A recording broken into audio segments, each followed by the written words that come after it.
person possibly behind in the cabin, the sleeping area. So this is just a very tough situation because deputies don't know if this person has a weapon or not. And again, Sheriff Ed Gonzalez says it all depends on the state of mind that this person is in. Do they want to go peacefully? Are they dealing with some sort of situation? And what are they trying to do here? So again, we're just keeping an eye on this. And I know Sheriff Ed Gonzalez mentioned that he was about to answer some questions. Let's listen back in to see if he is. So at this point, it seems like just non-lethal shots have been fired. Yes, that's up to the moment. That's it. Nothing. No gunfire or anything has been exchanged or fired either at him or at us for any reason. So it's still everything's still in flux. Only in Houston.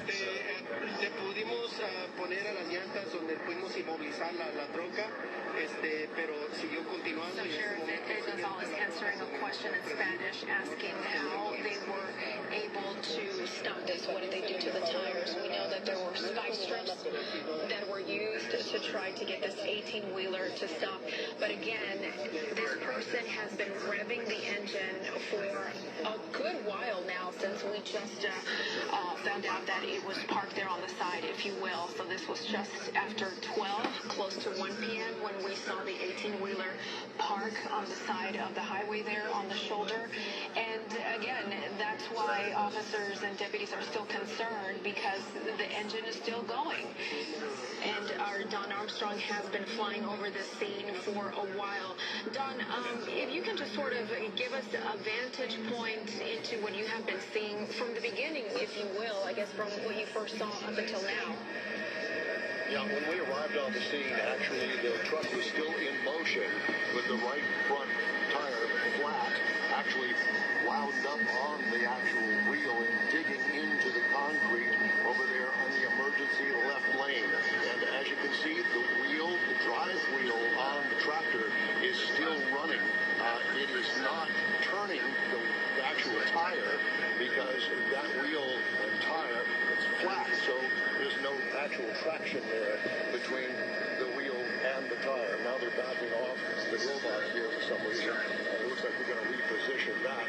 We have seen a sniper here. We don't know what the ammunition is that he's using. I assume that he's trying to break the window there in the front of the 18-wheeler. Yeah. He's still spinning them tires. And get a better view of him inside if they can. As I mentioned earlier, that this is a sleeper that is behind the actual tractor itself. This is usually a long kind of a tractor trailer rig with the aerodynamic shield on the top of it, trying to get the air to go over it. But that's why it looks kind of odd for most views here out here on I-10, the Big Town East Freeway. Again, this is eastbound on I-10, but both east and westbound lanes closed out here at Sheldon Road. As you can see, it's a very large scene. Most of the emergency vehicles, and we have an ambulance here, we have a rescue here, as well as a heavy-duty wrecker, and then behind that, a couple of fire trucks. It is a scene that Man. we're not seeing here in the Houston area. I know. Listen, eastbound and down, load them up and trucking. We long way to go.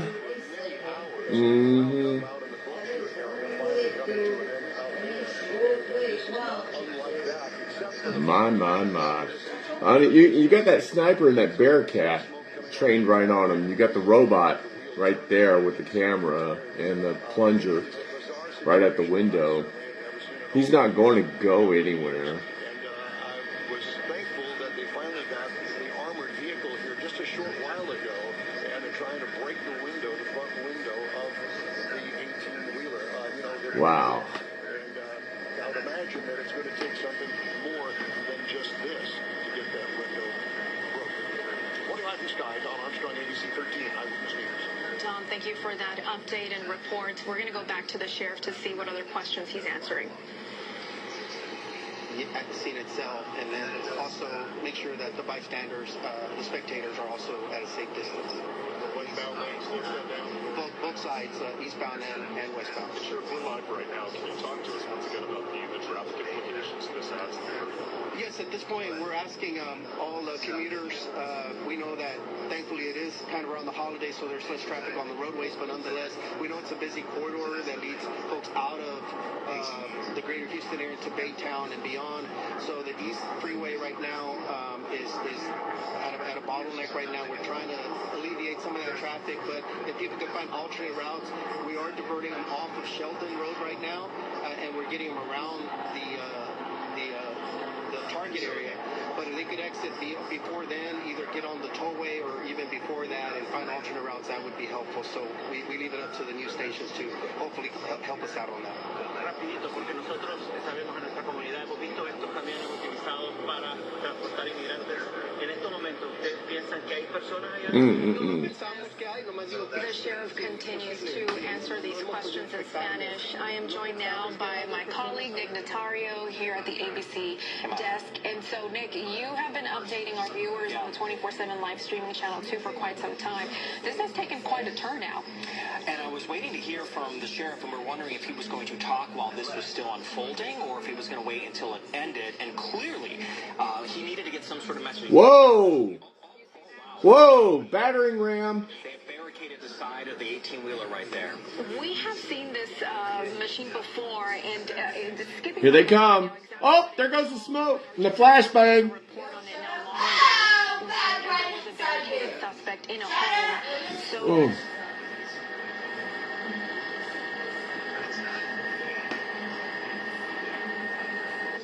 Oh, yep. He's coming out soon. Mm-mm-mm. No, and so we have been listening to the deputies, and there's a possibility that this person is in the back in the sleeping area of this 18-wheeler. So now we just sort of wait to see what happens, right? Because with that tear gas, that's going to prompt this person to come out. No, that's tear gas, not a flashbang. You can see the cab of that. You can see through the windows. You don't see anything going on in there.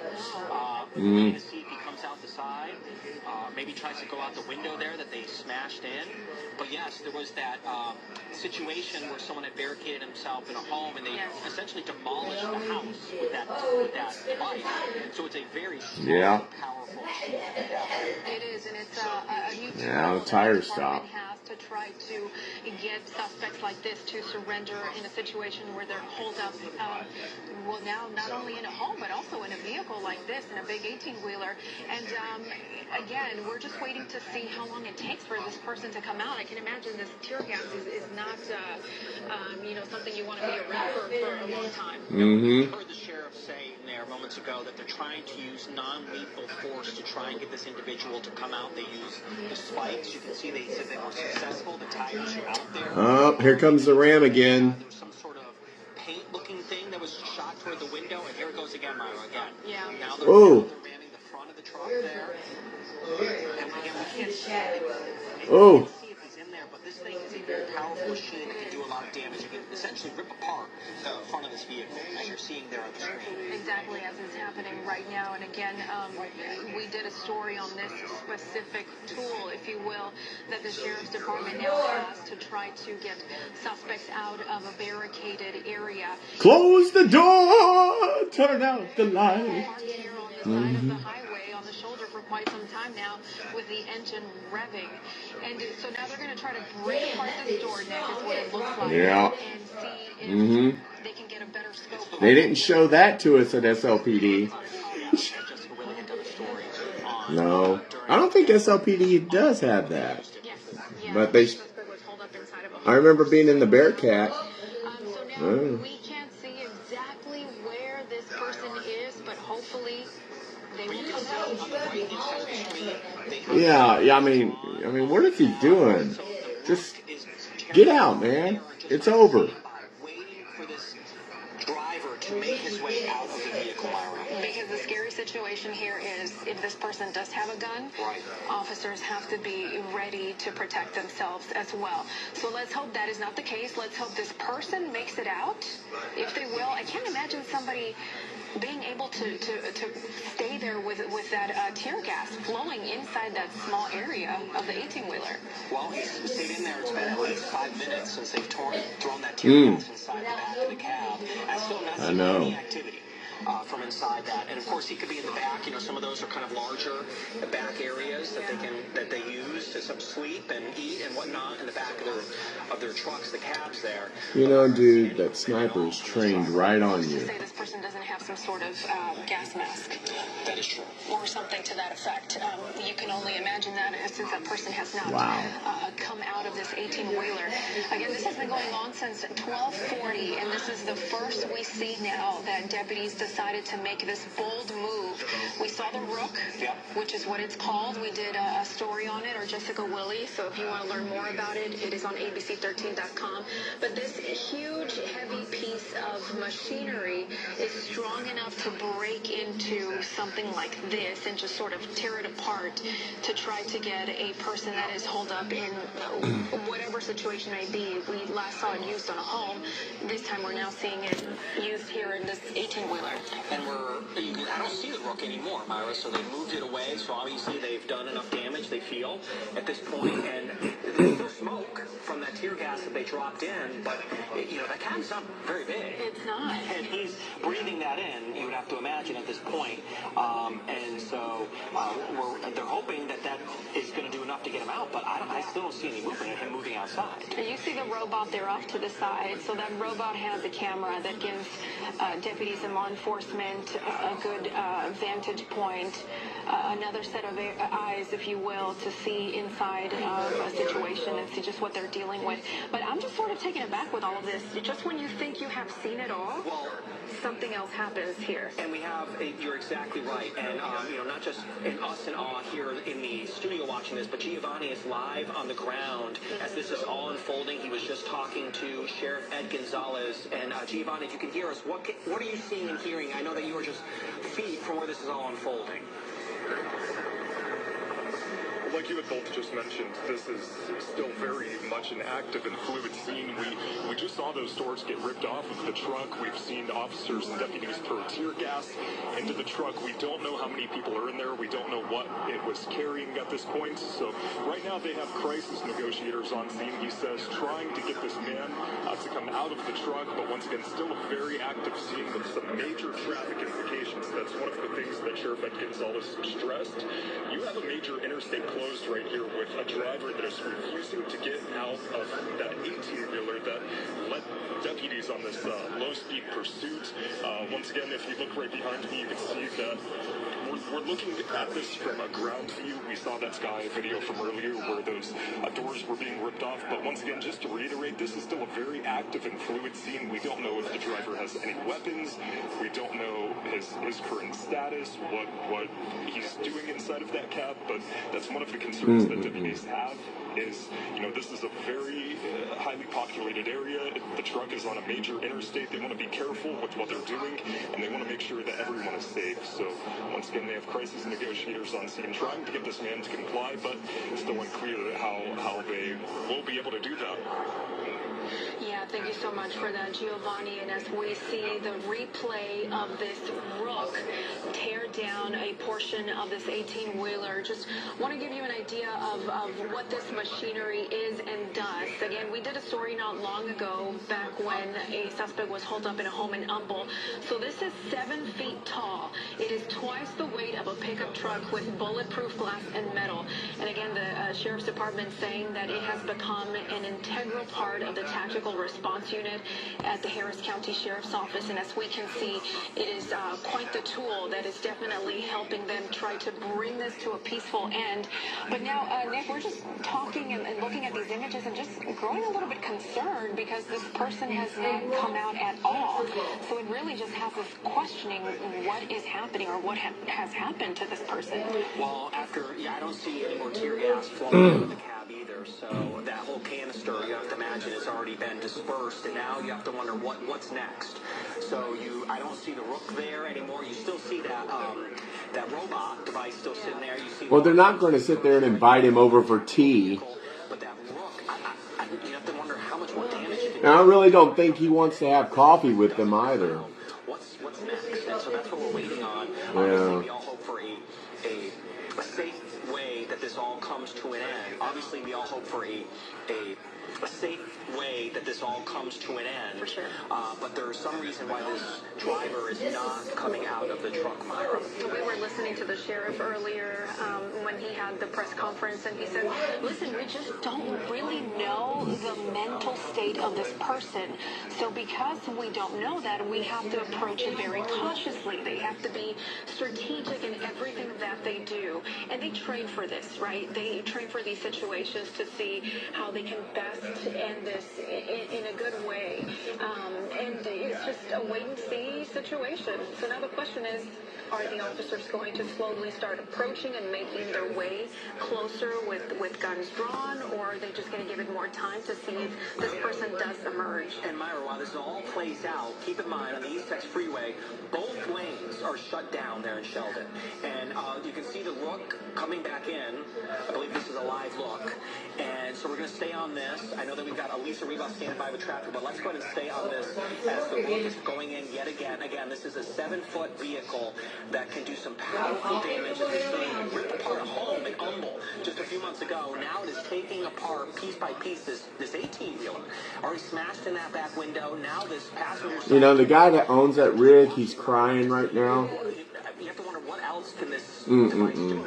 What are they trying to accomplish at this point? I would imagine they're probably trying to break apart as much as they can the outside portion of it. Yeah, that's a good addition. Yeah. Oh, Get the claw. That's the driver. So that person is behind the wheel now. Well, there he is. Calmly just sitting there as this huge Rook breaks apart the side door. And I think his foot's on the gas because the tire continues to... Yes, his foot's on the gas. You don't see the tires spinning? Calmly sitting there while this enormous machine... Yes, that's him at the seat. On the passenger side, he's seated right there on the driver's side, Myra. Oh my just God. calmly like he's driving down the East Texas Freeway. As this is all unfolding. Revving the engine. Here we thought maybe this person's back. They threw that tear gas in there after the Rook tore apart that small window. There he is. Nope, he is sitting in the front, looking as calm as can be, revving the engine, and just facing down law enforcement. And as we mentioned, this is a situation that has shut down the freeway in both directions. It is causing an absolute nightmare. And I know Elisa Rivas is tracking this and trying to help everyone get around this whole mess. Elisa, what can you tell us? Hopefully maybe some good news. I'm sure there's not much right now if you're out that side of town. When we covered a previous story, there was a man, the suspect grabbed onto the end of the Rook in that previous story, and he was actually scooted off of the second floor to evacuate that building. So there's nothing to say that perhaps we won't see the same thing in this instance, the suspect grabbing onto the end to be brought off of the cab of the truck. So we'll continue to follow what's happening here, staying with these images. We do want to let you know that if you're coming in toward the city of Houston, the backups are to spur 330 as the interstate is shut down. And we think of our drivers as, here in the Houston area, but I-10 is nation coast to coast. So you have 18-wheelers. You have people traveling for the holiday, trying to get home or get to a destination. So it's not just our local traffic. It's nationwide traffic using the I-10 corridor. So go ahead and get off at spur 330, excuse me. Check your route if you're in the Baytown area or east of there to just make sure that right now is about the time you even want to be leaving. Perhaps you want to stay with us here on ABC 13, abc13.com, and just watch this hopefully come to a peaceful resolution and see exactly when the corridor will again reopen.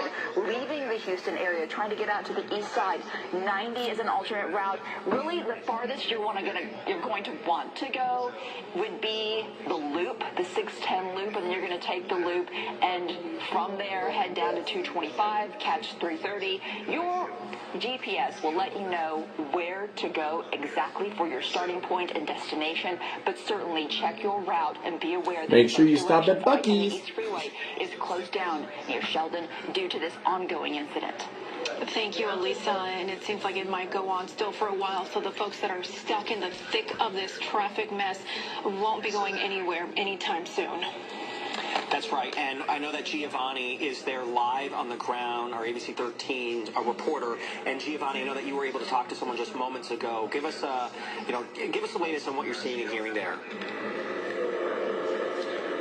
Nick, so once again, we just saw those images of the Rook once again ripping those doors. They're trying to shake him out. We saw that driver in the He's not moving.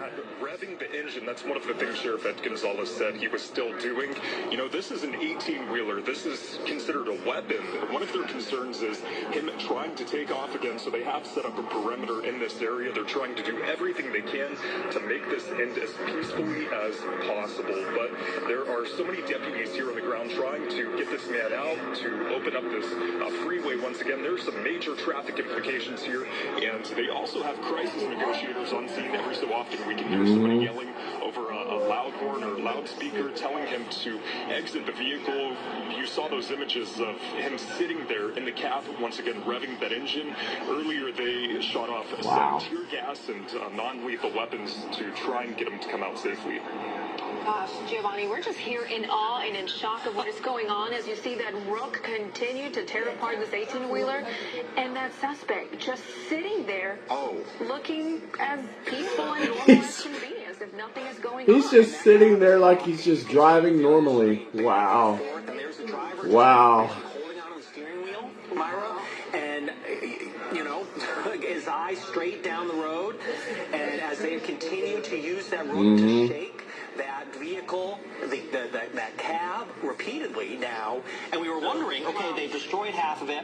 What are they going to do next with this machinery? And now you can see that the cab is just rocking back and forth as they're trying to get the suspect to come out of the vehicle. And now you can see they're smashing more of it apart, and he continues to just sit there. And so we know that this Rook, it has an armored platform that can position officers safely within feet of a suspect. So again, this is just a great tool to have to safely end a situation like this. And again, just dumbfounded at what is happening right now, because this person doesn't seem to want to give up or get out or surrender in any way, shape, or form, Nick. And, you know, we've just been told by our producers here that if you're worried about seeing something that you don't want to see, we are on a delay. Obviously, we are going to be very sensitive to this situation because it is a very serious situation. Well, if you don't want to see this, simple. Change the channel.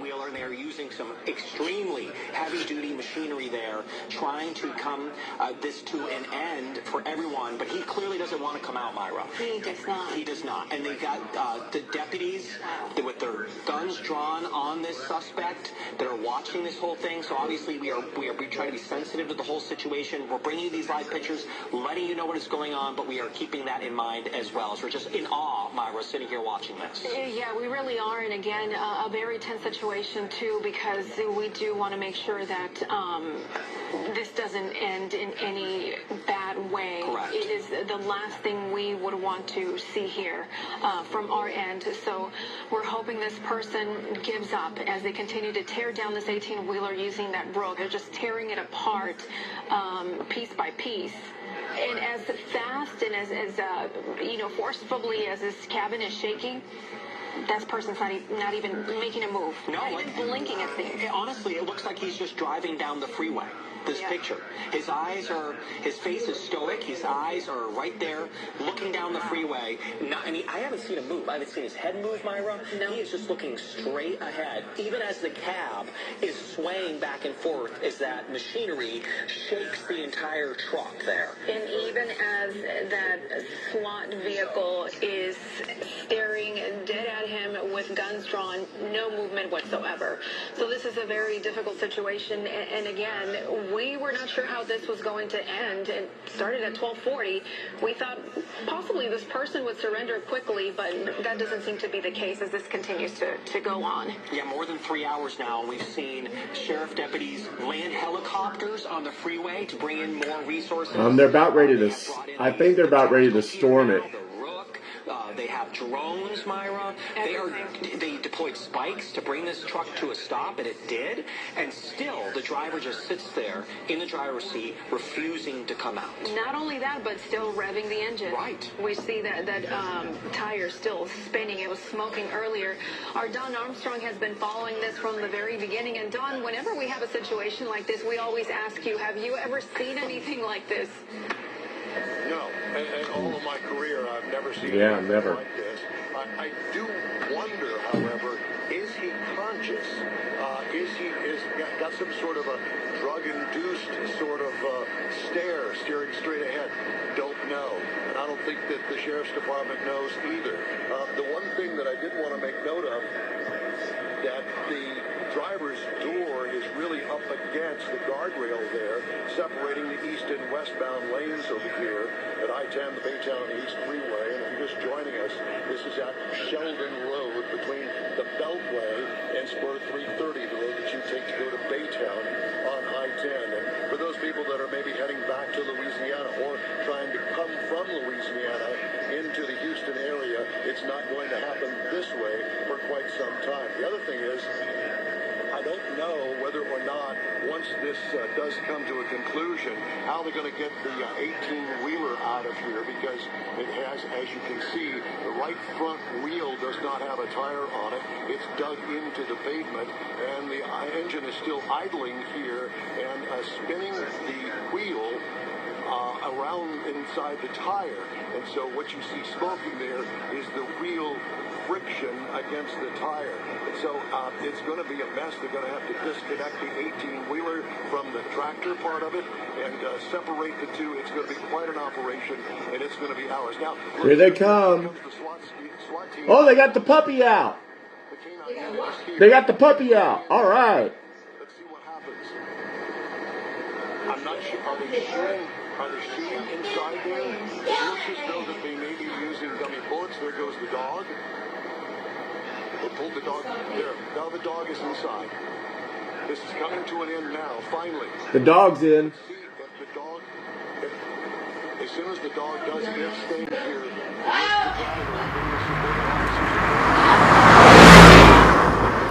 know whether the driver is conscious. They're going to try to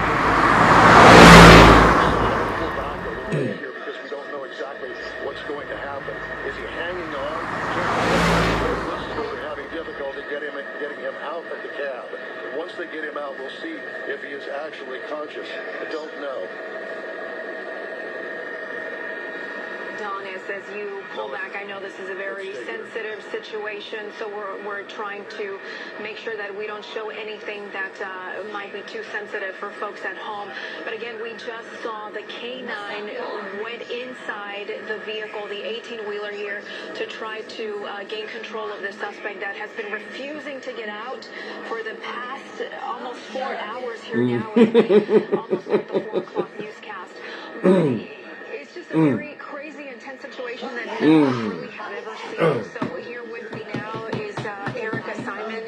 Erica, I'm sure you've been watching this unfold as well. It is just astonishing to see this type of situation going on. Unbelievable. You and Nick have been doing a great job of breaking everything down live as it's unfolding. We want to remind viewers that there is a delay. Obviously, as Myra and Nick have been emphasizing, we have no idea and still technically don't know how this is going to end. So we do have a delay just to make sure we aren't seeing anything drastic or dramatic or tragic. So this is a whole tactical operation that's been going on for hours. Y'all have been through most of it and walking our viewers through it. And we have no idea what's going on with the driver, right? It's the holidays. We don't know if, he's stressed out. We don't know if, as Don said, if there's... Oh, he's just mad because Santa left him a lump of coal. We don't know, but what we can tell you and what we are seeing is the truck and the cab literally being ripped apart, and there's canines involved now, and also some tactical units going in.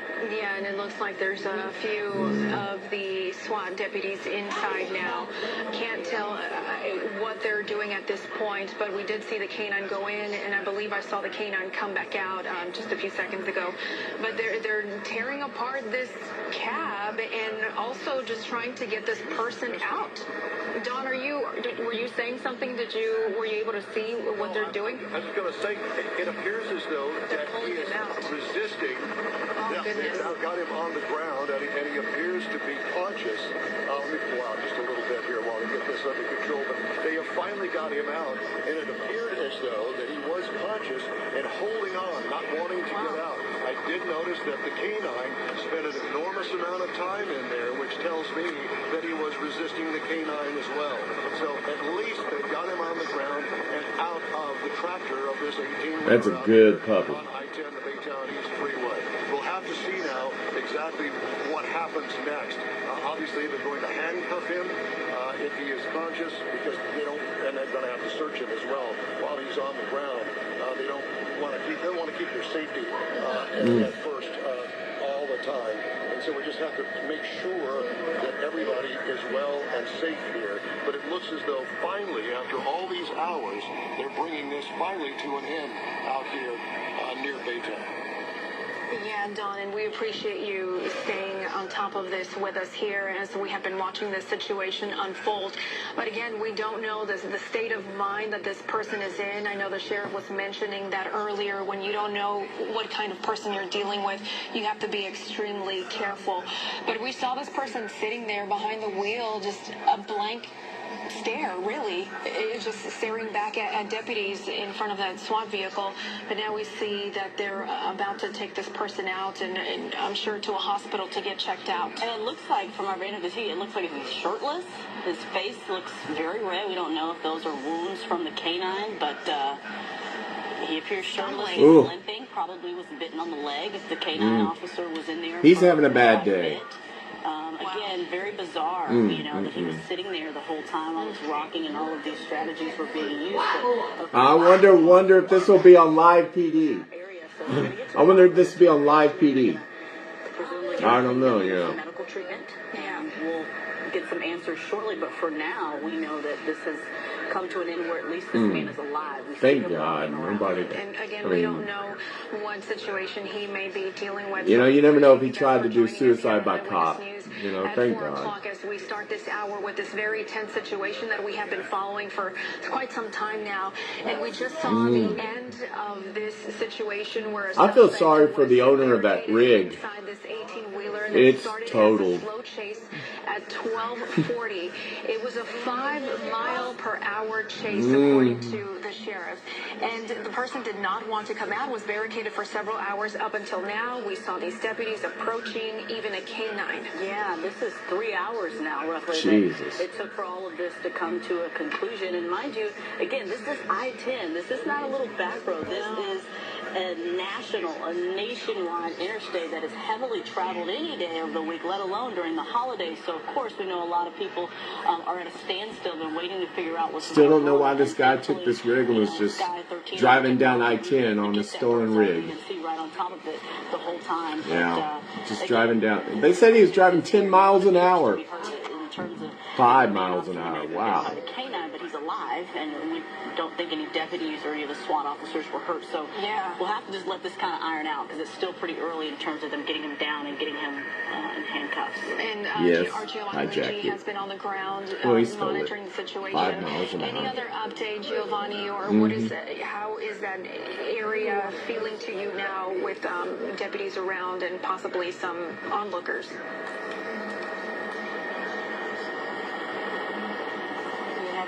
We have Giovanni. Is currently closed. There are some major traffic implications here at play with Interstate 10 being closed in both directions. We just saw that driver get pulled out. This entire time it's unclear what his mental state was, but deputies were trying everything they could. I'm sure it's not all there. This is an 18-wheeler. This is something that could be used as a weapon, something that is incredibly dangerous. We spoke to Sheriff Ed Gonzalez earlier. He told us that this started as just a normal traffic hazard. This was a truck that was stopped in the middle of the road. They came up to it and he took off at a very low rate of speed. And once again, our Sky 13 has been above the scene for several hours now, showing you those images of the doors being ripped off, the driver eventually being pulled out. And once again, deputies just tried to do everything they could to make this end as peacefully as possible. We try different things. We always try to just kind of use the less force as necessary. I did mention that we did successfully spike the wheels, the tires, a couple of times.